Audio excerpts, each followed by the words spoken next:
is that what happened in Davao simply was replicated nationwide.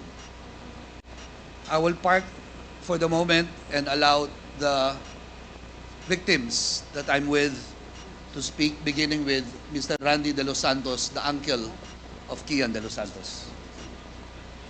Okay, maraming salamat po, Father Flavi. Thank you for cooperating. Sa lahat po ng tatawagin namin, pwede pong maiksi lamang po, ha? The next is Attorney Cristina Conti, NUPL NCR. You have 2 minutes. Yes, thank you, Mr. Chair. Mr. Chair, Your Honors, we are here as lawyers, advocates, and supporters of victims of extrajudicial killings during the time of President Rodrigo Duterte.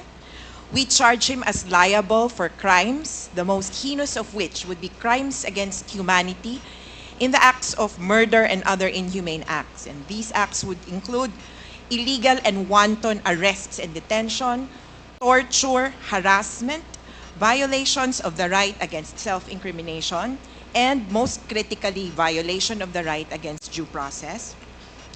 He is liable under the principle of command responsibility as the most senior leader, as the commander and the superior authority over police and other state security forces. He is liable for conspiracy because of the institution of a state policy to neutralize, negate, whomever he identified as so-called quote-unquote enemies of the state under the guise of anti-drugs, anti-criminality, and anti-insurgency campaigns.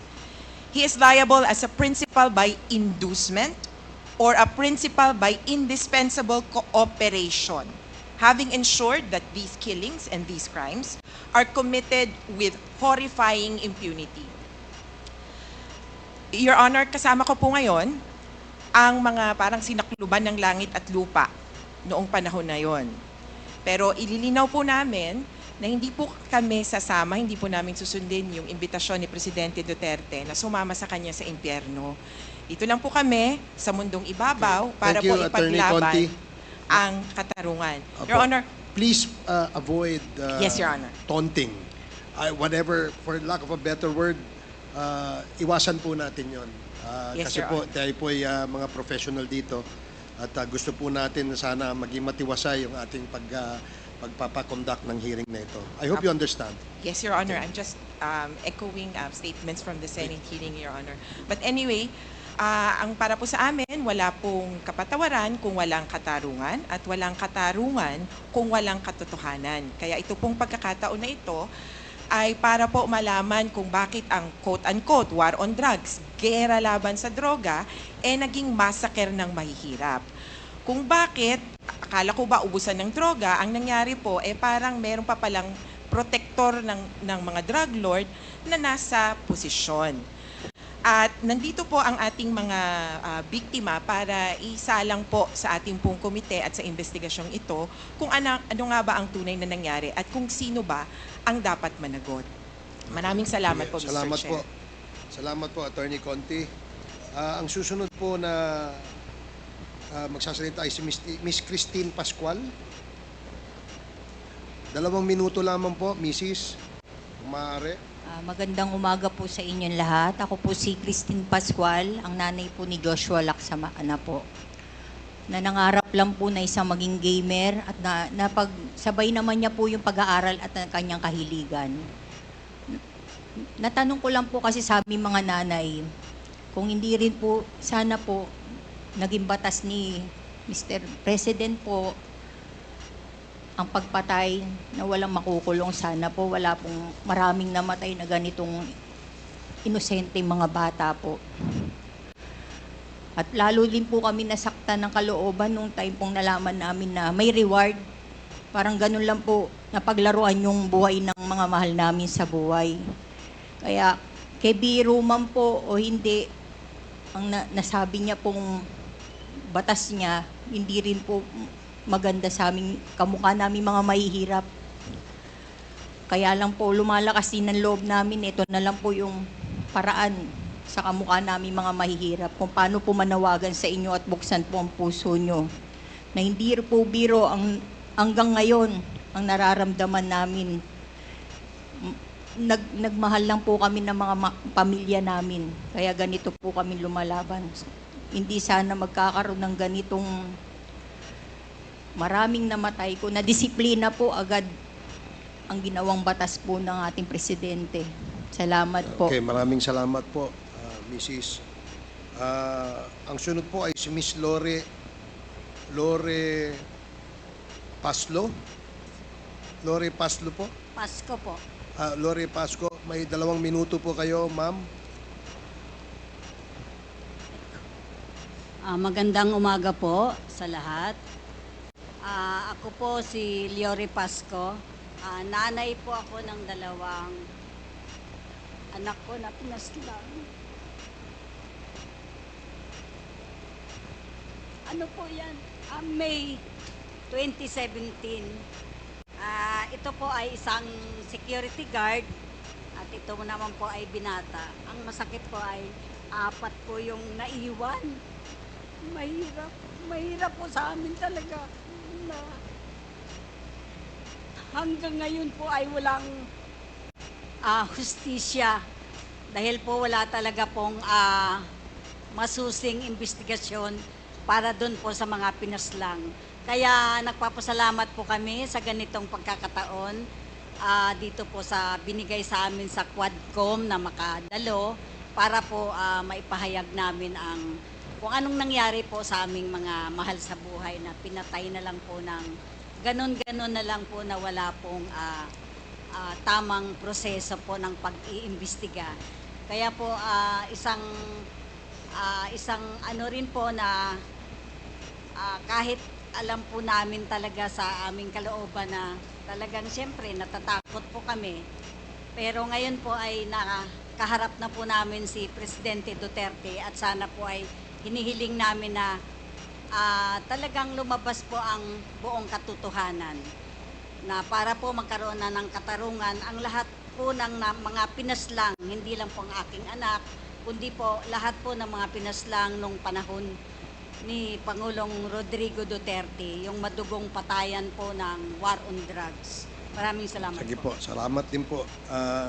Ang huling magsasalita ay si Miss Mary Ann Domingo. May 2 minuto po kayo, ma'am. Magandang umaga po sa inyo lahat.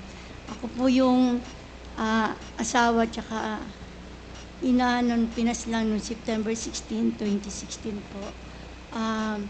Narito po ako na nagpapasalamat na mabigyan ng pagkakataon na makapagsalita. Sa totoo lang yung war on drugs. Lubos kaming nawala ng dignidad. Inalisan kami ng dignidad ng mga may...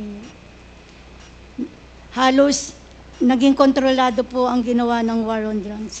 Yung time po noon, natutulog lang po kami na aming pamilya. Inakyat po kami ng mga kapulisan. Paulit-ulit nang mamakawa ang aking asawa at ang aking anak.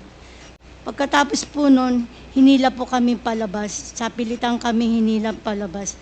At makikita mo po doon na pati yung isang anak ko po ay binitbit sa van.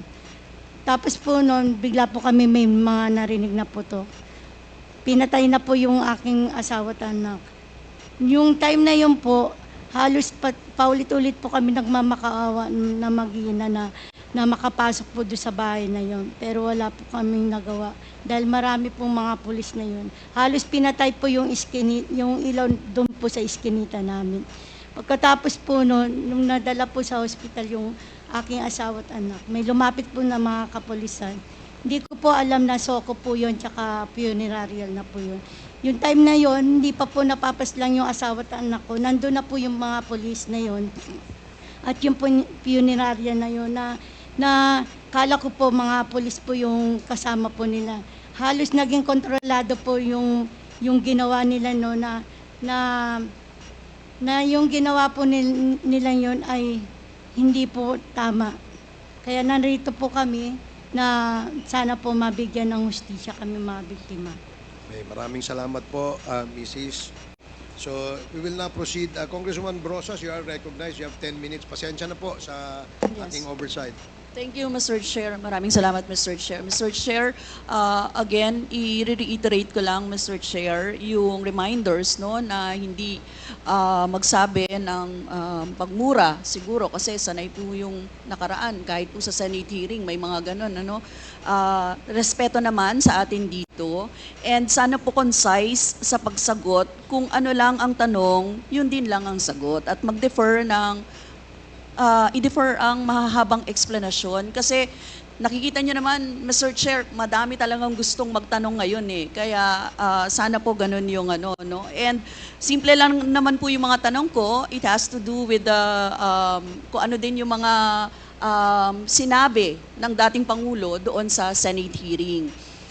Yon, Mr. Chair. First, yung observed decorum. Tapos, syempre, tulad po ng sinabi ni Chairman Abante, hindi po tayo mangingimi na mag-point of order kapag nilabag po itong mga ito. Yon. Now, Mr. Chair, I would like to direct my questions, Mr. Chair, to Rodrigo Duterte. Mr. Chair, noong October 28, sinabi ni dating Pangulong Duterte, under oath, sa harap ng Senado, and I quote, I and I alone take full legal responsibility sa lahat na nagawa ng mga pulis. Pursuant to my order, ako ang managot. At ako ang makulong, wag yung pulis na sumunod sa order ko. Ang tanong natin, Mr. Chair, the families of innocent extrajudicial killing victims are present. Yun po yung pinagsalita nyo kanina. So can the former president look them in the eyes and say once more that he takes full legal responsibility for the deaths of their loved ones, Mr. Chair?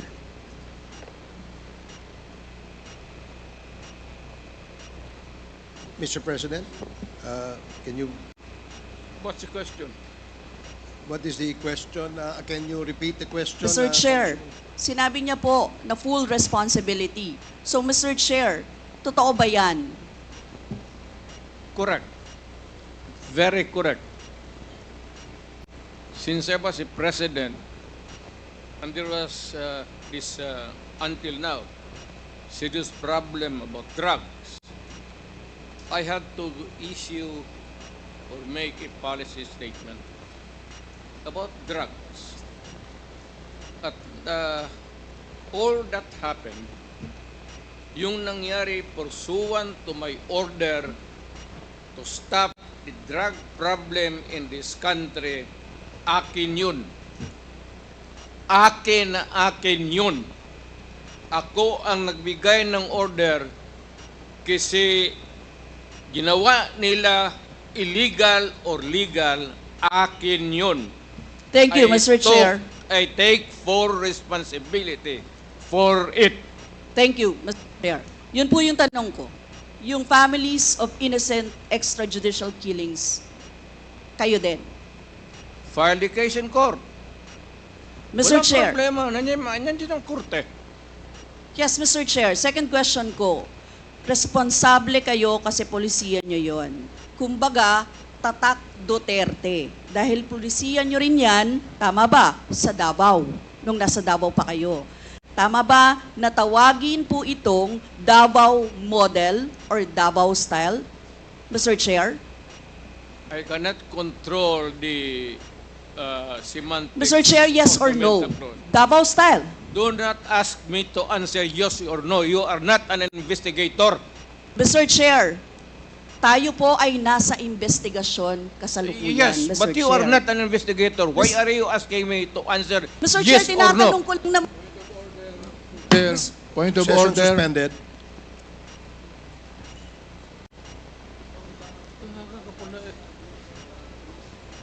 Point of order, Mr. Chair. Ano ka, police? Point of order, Mr. Chair.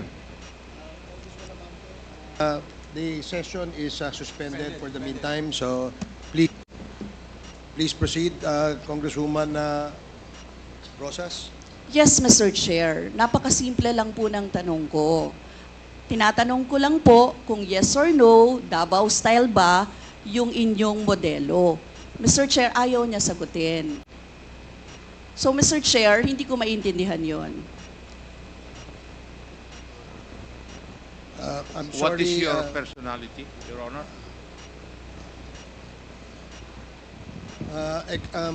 if I may, Secretary Bello, we normally, the committee does not allow the counsel of the witness to speak because the role of the counsel is limited only to counseling his client on his rights. Hanggang doon lamang po. But we cannot ask you to answer any questions that will be asked by any of the members. And that is what Thank you, is Your in the Honor. rules. Thank you, Your Honor. Actually, I'm not answering the question of Congresswoman Rosas, Your Honor. My point is, Your Honor, to allow the resource person to finish his answer. Okay, we will do that. Thank you, Attorney Bello. Thank you, Your Honor. Thank you. Congressman Brosas,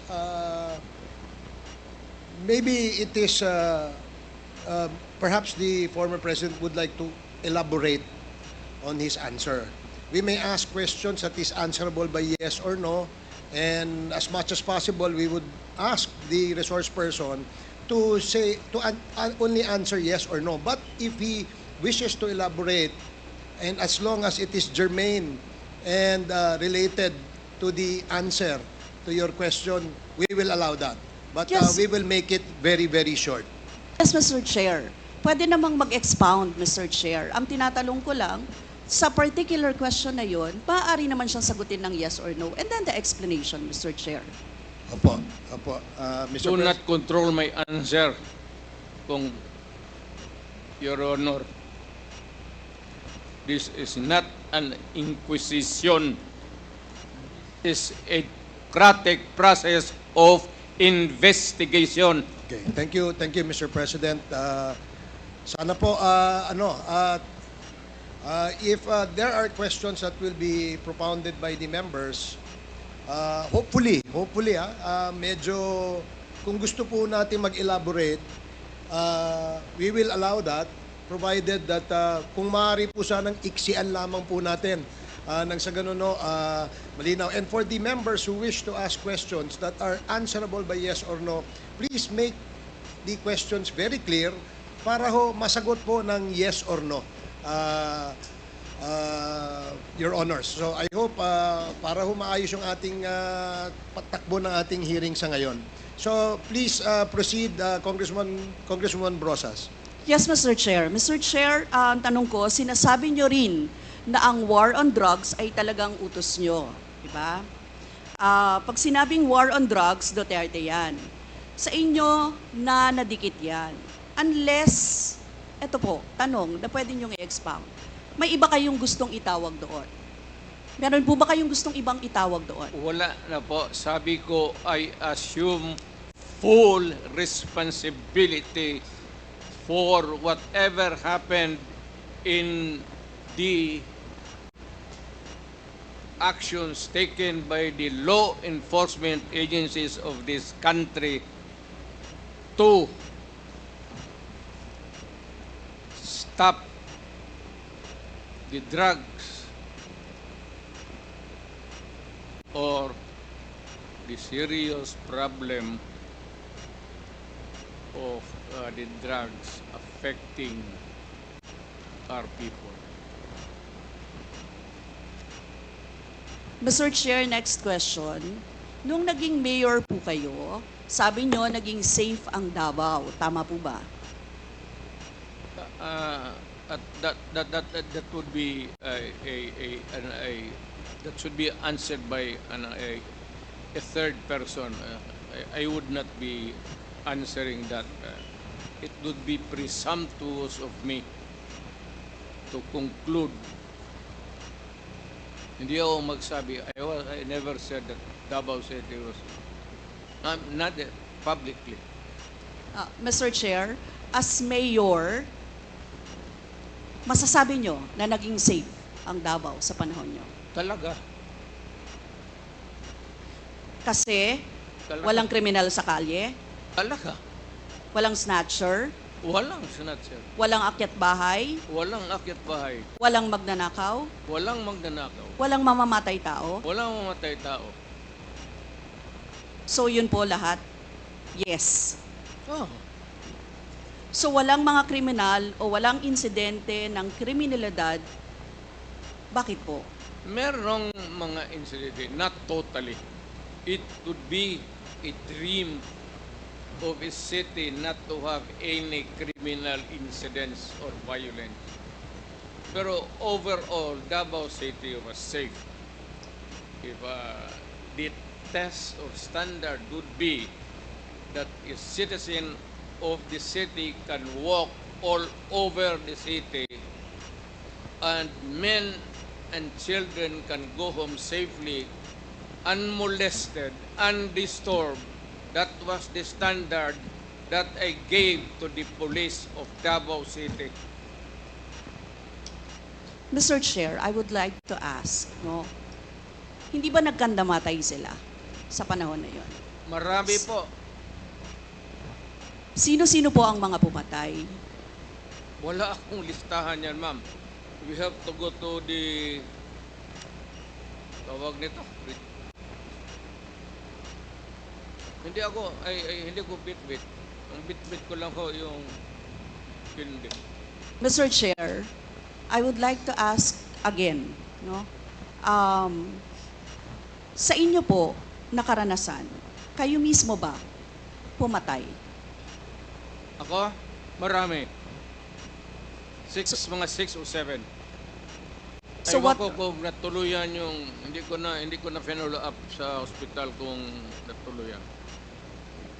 Quote ko lang, ipaalala ko ulit, Mr. Chair, kasi mula din ito sa Senate hearings, ano. I-quote ko lang po kayo, in Davao, I used to do it personally, just to show to the guys that if I can do it, why can't you? Correct. Sinabi niyo po yan sa mga business leaders sa meeting sa Manila. At kung paano niyo ginode ang mga police officers to gun down suspects. Tama po ba? Yes, if they present a violent resistance, that's the only thing there. You can kill the criminal if you are personally in danger of losing your life too. Ito But ba, hindi mo pwedeng patayin yung kriminal nakahandcuff o nakatali. Hindi trabaho ng lalaki yan. ito pong second, Mr. Chair, na quote, kayo rin ito. And I'd go around in Davao with a motorcycle, with a big bike around. And I would just patrol the streets looking for trouble also. Manila Times po ito. I was really looking for a confrontation so I could kill. Sinabi niyo po ito. Yes. Nagdadasal po ako na nagmumotor ako na may mag-hold upper dyan. At kung maabot na kita, talagang patayin kita. At kung basta kriminal ka,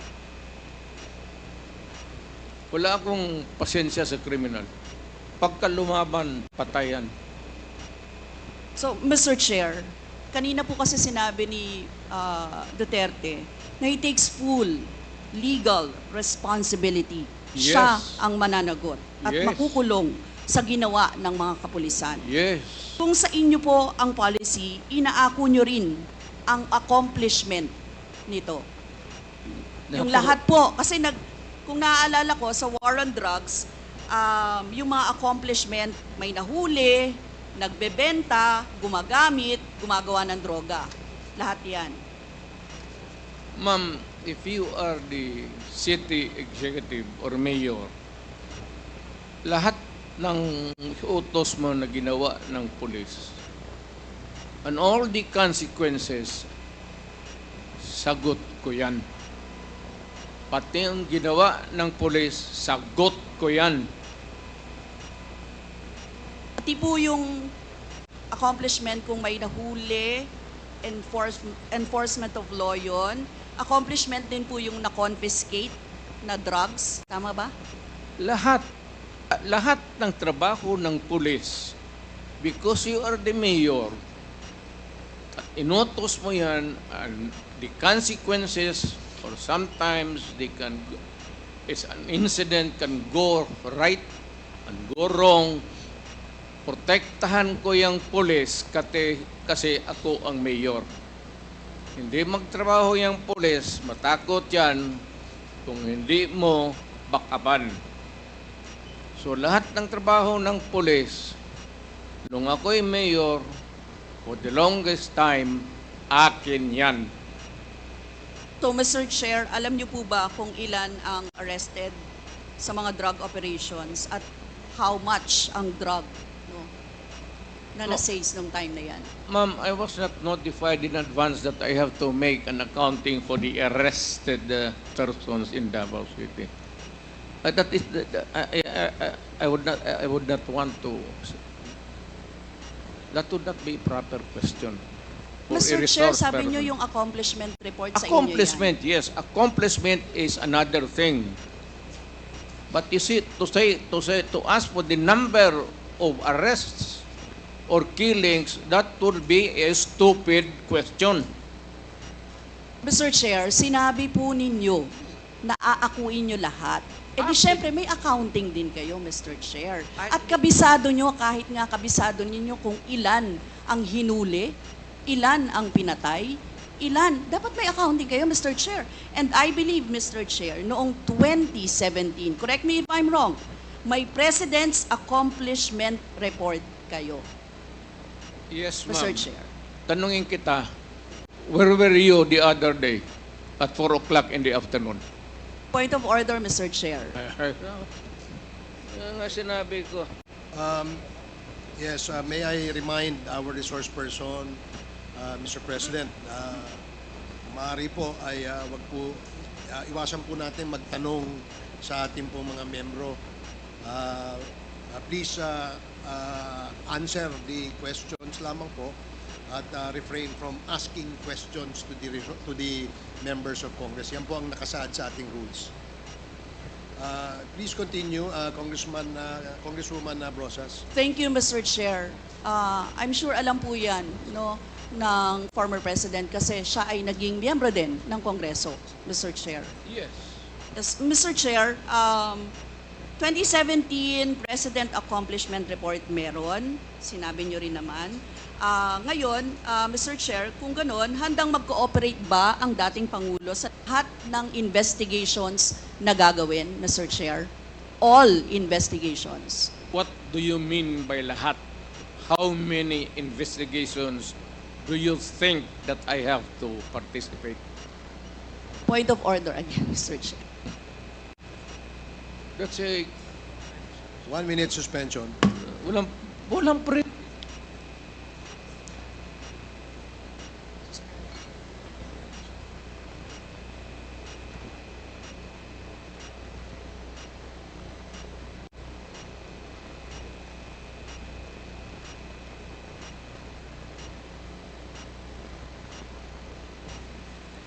Hearing is resumed. Again, let me remind our resource person as well as our members that please refrain for the resource person, refrain from asking questions to the members. Please limit your reply to the questions being asked. At sa atin naman po mga members, please go straight to the point. Ask the resource person the question that you wish to be answered. Direkta, para ho hindi tayo magtagal. Mr. Chair, Yes, you have, Congresswoman Brosas, you have 4 more minutes. Mr. Chair, may I interrupt? I am asking the... Is this related, Mr. President, Yes, to the it is question? related. I am asking yung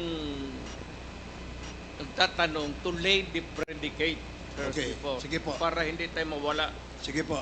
Congresswoman Brosas, I hope you can consider the opinion of the resource person by laying the predicate before you ask the question directly to the former president. Yes, Mr. Chair. Mr. Chair, siguro, tatanong ko na lang diretso, Mr. Chair. Yung former President ba ay willing na mag-cooperate sa investigation sa ICC? Kaugnay dito? ICC, ma'am. I'm asking the ICC to hurry up And if possible, they can come here and start the investigation tomorrow. This issue has been left hanging for so many years. Matagal, ma'am. Baka mamatay na ako, hindi na nila ako maimbestiga.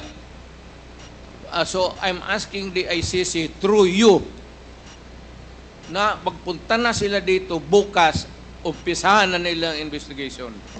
And if I am found guilty, I will go to prison and rot there for all time. Mr. Chair, balikan ko lang yung isa ko pang tanong, Mr. Chair. Ito sa Senate hearing dito, Mr. Chair. Sinabi ni former President Duterte, encourage the criminals to fight. Encourage them to draw their guns. Yan ang instruction ko. End of quote. And the only way na hindi kayo makulong and to justify the killing is bigyan mo talaga ng panahon na lumaban.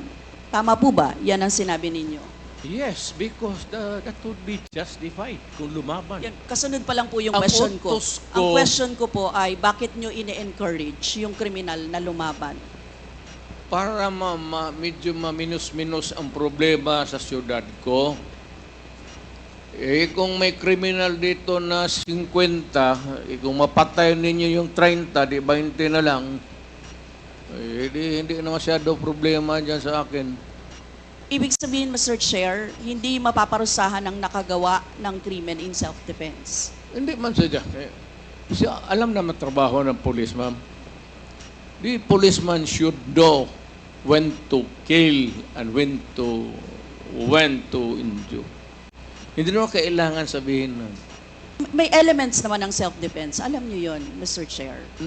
Not self-defense, man. Performance of duty. Performance of duty, but elements of connected with self-defense. that performance of duty is self-defense. So, Mr. Chair, ano-ano yon?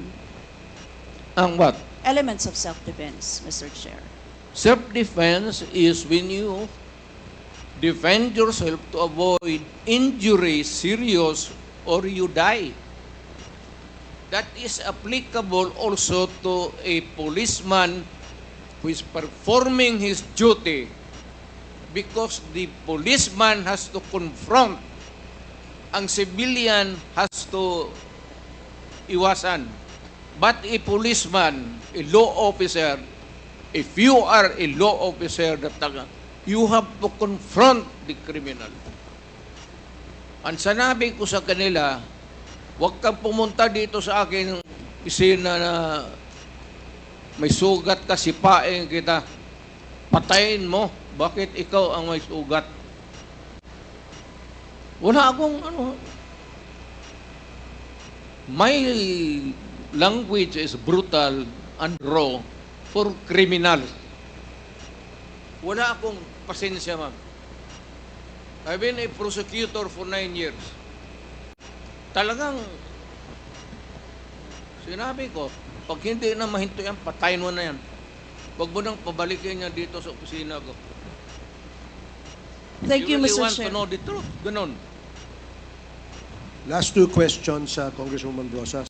Yes, Mr. Chair. Mr. Chair, gusto ko lang sabihin na sa elements of self-defense, first, dapat unlawful aggression. Second, reasonable necessity of the means employed to prevent or repel it. And third, lack of sufficient provocation on the part of the person defending himself. Mr. Chair, now I would like to direct my question to sa victims po, si Christina siguro at si Lori or si Mary Ann, Mr. Chair. Ano po yung sirkumstansya or kalagayan ng mga nangyari sa pagkapatay ng inyong mga mahal sa buhay, Mr. Chair? Hanggang ngayon po, mahirap pa rin po sa kalooban namin. Ang mahirap lang dun kasi yung mahirap ka na tapos may mga pinagdadaanan ka pa po na ganito na hindi basta-basta na nahihimpasan ng kumbaga araw-araw, puro sakit ng loob, dasal, kung ano ba yung pinaglalaban namin ito. Salamat Mr. po. Chair, tatanong ko lang, ang susundan ko lang yung tanong ko. Ang tanong ko kasi ay, nagkaroon ba ng self-defense? Parang ganyan di ba? Ang Nanlaban. nangyari. Nanlaban ba yung Yun po inyong... ang sinabi nila sa akin na nagkamotor po yung bata na wala namang motor na hindi marunong magmotor. Yung pong nanlaban, yun po yung sinabi nila sa akin na nakipag-anuhan po daw ng baril. Pero ano ang nalaman ninyo sa investigasyon? Laban ba? Well, Meron bang unlawful aggression? Meron bang reasonable necessity para i-employ or i-prevent or i-repel yun? Meron bang lack of sufficient provocation mula sa parte ng tao na dinidepensahan yung sarili niya?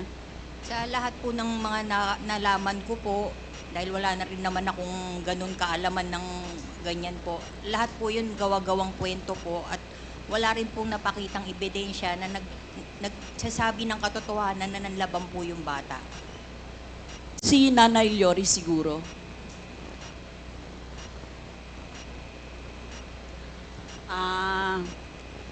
Sa parte po ng aking mga anak na dalawa, nawala po kasi sila ng May 11, tapos nalaman na lang po namin May 12 na natagpuan sila dun sa isang lugar sa Quezon City na patay na sila. Kaya kumbaga, doon sa balita, yun yung napanood ng anak ko na sabi nga daw ay police operation. Pinaghahabol daw sila ng mga pulis hanggang sa nahuli sila at pinagbabarel. Yun po, kasi kukuha lang naman ng lisensya itong kuya, si Crisanto, kasi isa po siyang security guard. Kumuha lang siya ng lisensya noong May 11, pero hindi na ho siya nakabalik. Tapos kinabukasan ho, yun na panood na siya sa isang news sa TV na yun nga, natagpuan na sila na patay na. Tapos yun, pinaghahanap na po namin. Si Nanay Mary Ann. Yung time po nung pinas lang yung mag-ama ko, sa totoo lang, planado po ng mga pulis yun, na pumatay po sila. Ang hinahanap po nila, hindi po yung mag-ama ko, yung kapatid ng asawa ko. Nasa police report po nun. Halos planado po nila, nandyan na po yung soko, andyan na yung punerarya, na halos sa amin bilang mahihirap, wala kaming magawa. Halos talagang yung ginawa ng mga opisyal ng mga kapulisan na imbis na magtiwala kami, nawalan kami ng tiwala. Halos sa tingin po namin parang mga na po sila. Hindi na po nila ginagampanan yung mga obligasyon nilang bilang mga pulis. Kaya yung time na yon, hindi po makatawo yung ginawa nila sa aming mga mahihirap. So sa tingin niyo po hindi nanlaban? Hindi po. Sa liit po ng bahay po namin, halos 3x3 lang po yung bahay namin. Kwarto lang po. Wala pong mga barilang mag-ama ko. Halos nakaload na po yung mag-ama ko nung time na yon. Paulit-ulit po kami nagmamakaawa. Pero pinaslang pa rin po yung mag-ama ko. Thank you, Mr. Chair. That would be all. Thank you. Lumalabas doon na may mga excesses talaga at mga violations na naganap, Mr. Chair. Mr. Chair, thank you, Mr. Chair. And siguro, Mr. Chair, for the next round of interpellations, pwede pong palista ulit. Maraming salamat, Yes, Mr. opo. Chair. Meron po tayong second round. So, ngayon po, ang susunod po na magtatanong ay si Congressman Dan Fernandez. You have 10 minutes. Thank you, Mr. Chairman. Magandang umaga po, Mr. President, at sa lahat po ng mga resource persons who are here today. Magandang umaga po. Mr. Chairman, Mr. President, sa inyo pong campaign promise, nasabi na po natin na 6 na buwan po yung ating pong pangako, pero umabot po ito ng 6 na taon. At dito po sa 6 na taon na to ay naganap ito pong mga allegation of the extrajudicial killing. Sa isang press con po na napanood ko po ay nabanggit nyo po yung reward system na binabanggit nyo po yung 3 milyon para po dun sa eradication ng drug lords. At meron din po kayo nabanggit doon sa 2 milyon naman po para po dun sa mga drugista. At meron din po kayong binanggit doon na second echelon na almost 1 million. Ito po ay totoo, Mr. President? Correct. I was fighting a drug war. Doon sa mga manufacturers, sinasabi ko talaga patayin ninyo. Patayin ninyo. Huwag na ninyong, basta maabot na ninyo dyan sa factory na nagluluto ng shabu, patayin ninyo. Yan ang utos ko. And I assume for responsibility. Okay, Mr. President. Yung mga nasa labas na naglakad, nanhuli, hindi yun. At yung actual nasa factory, sabi ko, ubusin niyo lahat. Lalo na yung mga aliens. And this happened in my city And in other cities in the Philippines.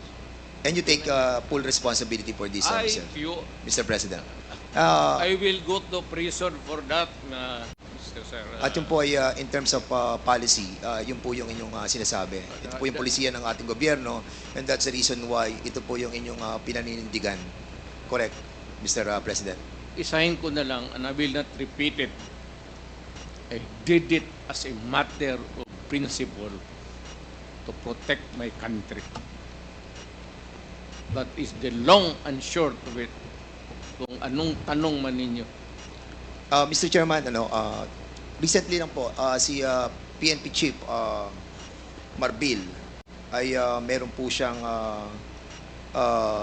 interview dito po sa, can you kindly show yung GMA News Online number 12. At sinabi po ni PNP Chief Marbil that based on the official PNP data from July 2016 to June 2022, Marbil said that 1,286 officers were affected in the line of duty, with 312 killed and 974 wounded. And at the same time, sabi niya po, Mr. President, Mr. Chairman, that these police officers carried out their responsibilities with dedication and often faced considerable risk to ensure public safety. Many officers endured not only physical harm, but also found themselves entangled in legal and administrative challenges. 214, Mr. President, na mga officers ng PNP faced 352 criminal cases during this period. And according to him, that while the promise of support was made, many officers continued to face consequences largely on their own. Dinagdag pa po niya, Mr. President and Mr. Chairman, that 195 officers were dismissed over the period of 6 years. There are also 398 cops